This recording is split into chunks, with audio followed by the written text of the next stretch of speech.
Et attends, est-ce qu'on t'a déjà acheté des mangas que tu ne connaissais ni d'Adam ni d'Ève, évidemment, mais que finalement sont super cool? Et bah dans cette vidéo, c'est que ça. Je te présente les mangas qu'on m'a offert et que je ne connaissais pas du tout. En premier manga, je te présente Othello, que je ne connaissais pas du tout, jamais entendu parler, jamais vu dans les magasins. Regardez cette page de couverture qui est magnifique, je trouve. C'est ma cousine qui l'a offert parce qu'elle était fan de manga avant moi et du coup elle avait déjà des collections de mangas que d'ailleurs je piquais de temps en temps.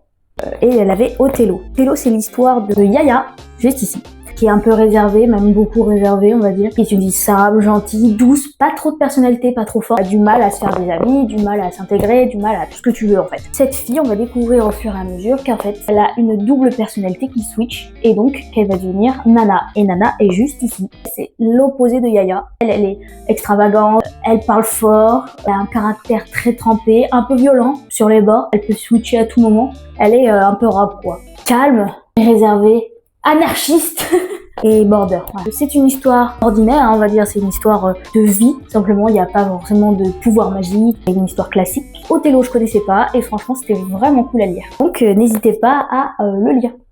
Ensuite, deuxième manga que l'on m'a offert, un deuxième manga que je ne connaissais pas du tout non plus, je vous présente The Earl and the Fairy. Ça se passe au 19e siècle à Londres. C'est l'histoire de Lydia, qui vit dans une sorte de petit village et dans une maison assez reculée, qui peut voir les fées et qui est considérée comme une folle alliée parce qu'elle voit les fées. Attends, c'est bizarre, toi, pourquoi tu vois les fées? Mon père lui envoie une invitation parce qu'il est prof universitaire à Londres et va lui faire une invitation car il y a un mystère à élucider. Mystère d'une épée magique. Pour l'instant, c'est tout ce qu'elle a comme information.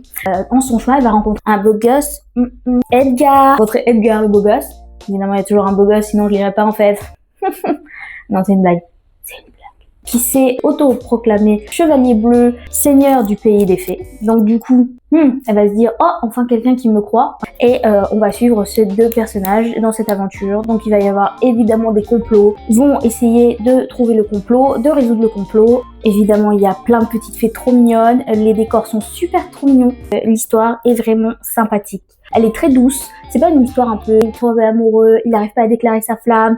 C'est un peu plus mature et adulte. Mais c'est reste quand même assez mignon avec des petites fées. Un manga que je conseille parce que j'ai beaucoup aimé. N'hésitez pas vous aussi d'envoyer les mangas que vous aussi on vous a offerts et je vous parle des autres dans une prochaine vidéo. À toutes.